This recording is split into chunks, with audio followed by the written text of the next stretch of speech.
प्रचंड रूप में आती है और उसके 4 सर निकल आते हैं। यह देखकर राक्षस हक्का बक्का हो जाता है। तभी चिड़िया अपने एक सर से आग का वार करती है।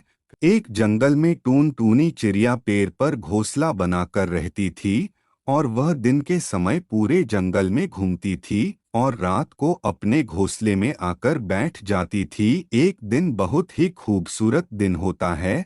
तभी टून टूनी चिड़िया अपने घोंसले में 2 अंडे देती है और उस अंडे को देखती रहती है और बोलती है, मेरे इस दोनों अंडे में से बहुत ही खूबसूरत बच्चे निकलेंगे। इनमें से एक लड़का और एक लड़की होगी और मेरा परिवार खुशी खुशी जिंदगी काटेगा और मैं इन दोनों को बहुत प्यार करूंगी। कुछ समय बीत जाता है और टून टूनी चिड़िया को भूख लगता है और वह बोलती है, चलो कुछ खाकर आया जाए। यह बोलकर वह घोंसले से उड़कर जंगल में भोजन ढूंढने के लिए चली जाती है। तभी वहां पर एक जादुई बिजली गिरती है और एक बहुत ही भयंकर राक्षस वहां पर पैदा हो जाता है। उसके बाद राक्षस को घोंसले में 2 अंडे दिखते हैं और वह उसे खाने के लिए दौड़ पड़ता है। जैसे ही राक्षस घोंसले पर छलांग मारता है, घोंसला और अंडा दोनों नीचे गिर जाते हैं और अंडा फूट जाता है।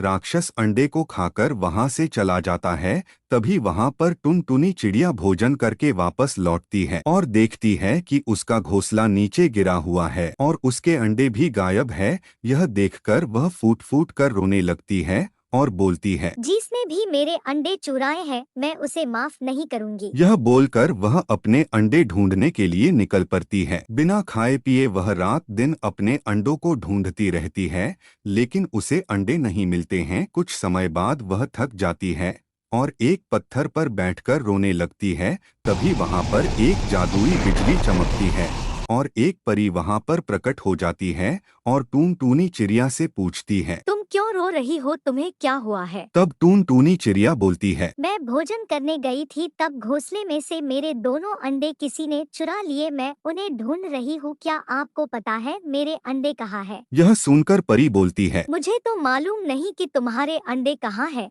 लेकिन मैं अपने जादू से तुम्हें दिखा सकती हूँ कि तुम्हारे अंडे के साथ क्या हुआ। यह बोलकर परी अपने जादू से दिखाती है कैसे जब वह भोजन करने गई थी तब वहां पर एक राक्षस प्रकट होता है और उसके घोंसले पर छलांग मारकर दोनों अंडे नीचे गिरा देता है और अंडे को खाकर वहां से चला जाता है। यह सब देखकर टुनटुनी चिड़िया फूट फूट कर रोने लगती है और बोलती है, मैं इस राक्षस को मारकर अपने अंडों का बदला लूंगी। तब परी बोलती है, तुम ठहरी एक मामूली चिड़िया, तुम भला कैसे इस मायावी और जादुई राक्षस को मारोगी? यह बोलकर परी अपनी कुछ जादुई शक्तियां चिड़िया को दे देती है और बताती है कि वह राक्षस एक गुफा में सो रहा है। राक्षस का पता जानकर चिड़िया गुफा की तरफ निकल पड़ती है। जैसे ही वह गुफा के दरवाजे पर पहुंचती है तो देखती है कि 2 कंकाल मानव गुफा की पहरेदारी कर रहे हैं। यह देखकर चिड़िया परी की दी हुई जादुई शक्तियों से दोनों कंकाल मानव पर वार करती है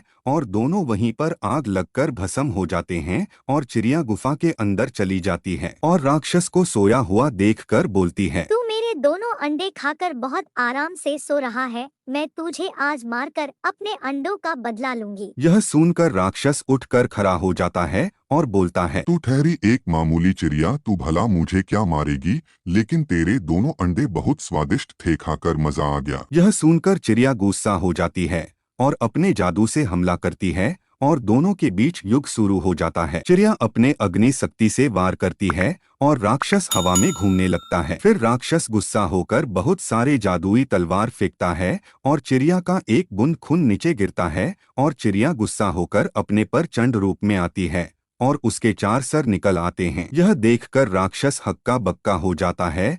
तभी चिड़िया अपने एक सर से आग का वार करती है, फिर दूसरे सर से बिजली का वार और तीसरे सर से एक तलवार फेंकती है। चौथे सर से फिर आग का वार करके राक्षस के टुकड़े टुकड़े कर देती है और अपने दोनों अंडों का बदला ले लेती है।